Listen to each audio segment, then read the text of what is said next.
back to the Chelsea Rundown. This is episode 26 for the men's round 13, men's thirds, I should say, round 13. As always, I'm joined by Ace. How you doing today, mate?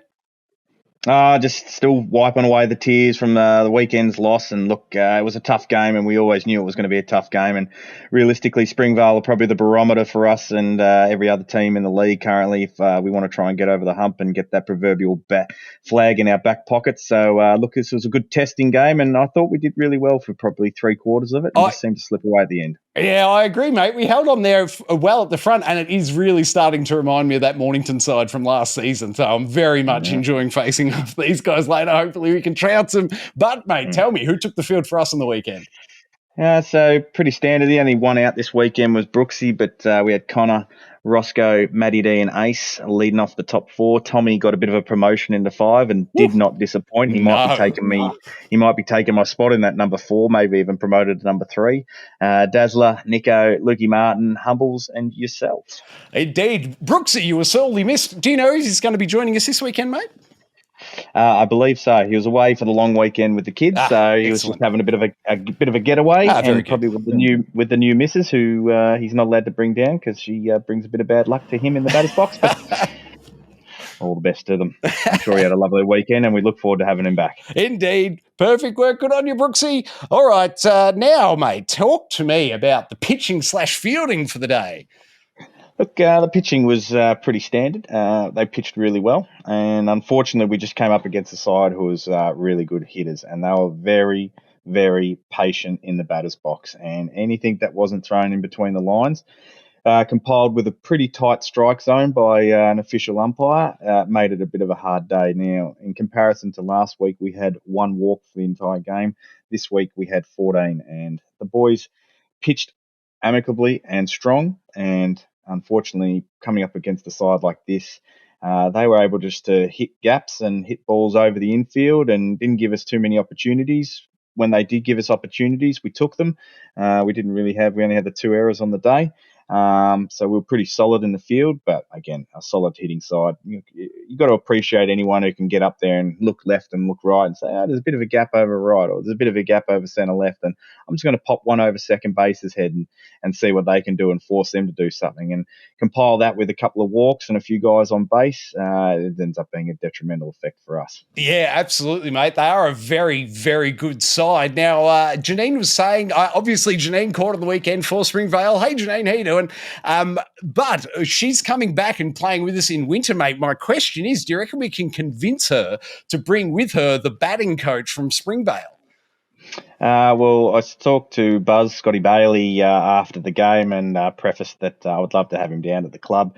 And he said, he'd be interested. So I actually invited him down tonight. So we'll see if he shows up. And if he can, I might keep greasing the palms. And I think that's the sort of person that we could get down there. And look, he's filled with information. He's obviously played a lot of high-level baseball. So if we could get someone like him down there just to sort of tweak a few things, bits and pieces, we might be, building on the already unstoppable force that we are, might sort of tip us over the edge.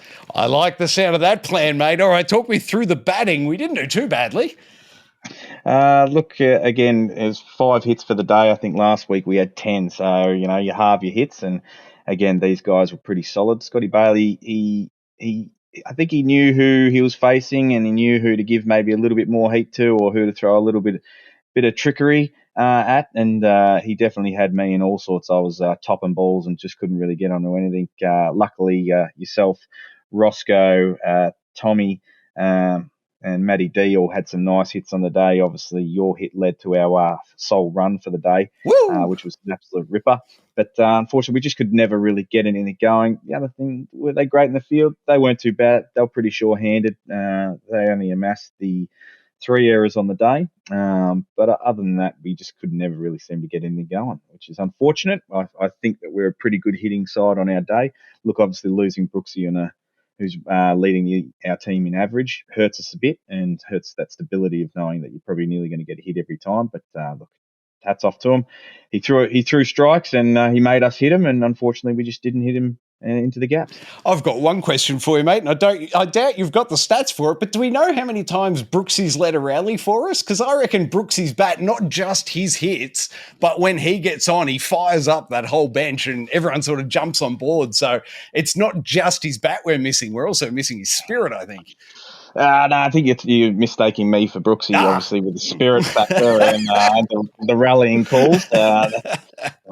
Brooksy's more the silent achiever. He just goes out there and gets it done, and I'm the one shaking the cage and getting everyone fired up. Well, that's true, and I don't mean to take anything off you there, Ace, but I should rephrase it and say Brooksy's hitting is quite inspirational, I think. Yeah, he does. He's definitely got me around a few times. Oh, yes, he has. All right, mate, one more time. What was that final score? Unfortunately, 1-11, and look, we got a Malvern game this week, and I won't say because Roscoe did, and I'm not going to jinx this, but look, we've had their numbers pretty comfortably, so hopefully we'll be able to get back in the winners column. That would be fantastic. It was a great game, though. The score doesn't represent how much fun we had on the day. Look at that beautiful blue skies. It was quite the day for baseball. I'm looking forward very much to this weekend. Can you tell me if we're at home this weekend, mate? Is it a home game? Home game this weekend. Beautiful. All right, mate. That brings us to the golden flipper for the week. So tell me, my friend, who was nominee one this week? Well, unfortunately, I might have to rechange the name of the golden flipper just to the Tommy 2 Times award because the man just keeps getting in the nominations, and I desperately wanting to not give him his name a nomination, but when you hit your first double, you pop the cherry last week, and then you back it up by hitting a solid double this week against the top team. Unfortunately, you got to get another nom, and Tommy 2 Times does it again, and maybe by this time next week we might be calling him Tommy 3 Times. Tommy 2 Times. I reckon we're going to have to hang 2 baseballs out that Dolphin's mouth on the trophy. What do you reckon? Yeah, it's we'll just wait till the end of the year because he might have a few more than 2. The Dolphin looked weird with 3 balls hanging out its mouth. Yeah, All right, mate. Nominee 2. Who was it? Yourself, Teabag. Woo! You got in there. You got that big hit and the last dig of theirs, which led to our only sole run of the day. So when we were struggling for runs, a big hit like that and being able to get around the bags, get yourself the nomination, and the 1 run equals 1 nomination. Beautiful, mate. And I'll just remind the viewers, obviously, I'm not going to be voting for myself, but who is nominee 3? The Greek Freak, Nico. He probably had another couple of plays on the day where he did really well, but there was one play where he was the ball was popped over his head and he was running backwards, and he himself would tell you that he doesn't move the best of times, but he tracked this ball down in the air and he managed to put out a big prayer with his glove, and he took the catch, and there was this lovely little fly ball. It was a great play. Great work, Nico. But my vote this week, who's it going to go to? It is Nico. A winner is you for my vote, but that's only one of them. Ace, where's your vote? I gave it to yourself, Teabag. On a rough day where we don't score a lot of runs, when you can be the sole run scorer, you get my vote. Thank you very much, mate. I appreciate it. How did you stop the shutout? Woo! How did the Facebook poll go? So we had 3 for Tommy, 3 for yourself, and just the 2 for the Greek Freak. Very good, mate. Now, I'd love to ask for a running tally, but I won't. It's a secret unless you want to run backwards and do some maths. I'm not going to. Look, I won't give the numbers, but Tommy 2 Times might be getting a Tommy 1 Time Golden Flipper Award this year so far. It's looking pretty solid. Look out. How excellent is it? I absolutely love it. All right, mate. Thank you very much for joining me this week. As we said, get down to trainings Wednesday night. And whom are we playing again at home this weekend, mate? Malvern at home. Hopefully, knock on a bit of wood if there's some. Hopefully we jag the win. Very good. That'll be great. Oh, and a reminder, the women's game is on Saturday at home. So come on down to the Chelsea ground, see the women play on Saturday. And thank you very much to Brooksy for volunteering to the canteen for that women's game. Great work, mate. All right, guys, thank you very much for watching another episode of the Chelsea Rundown. Subscribe to the channel and come back next week for the next episode. The link to the full game is in the description of the video below. Thank you very much. See you next time. All right.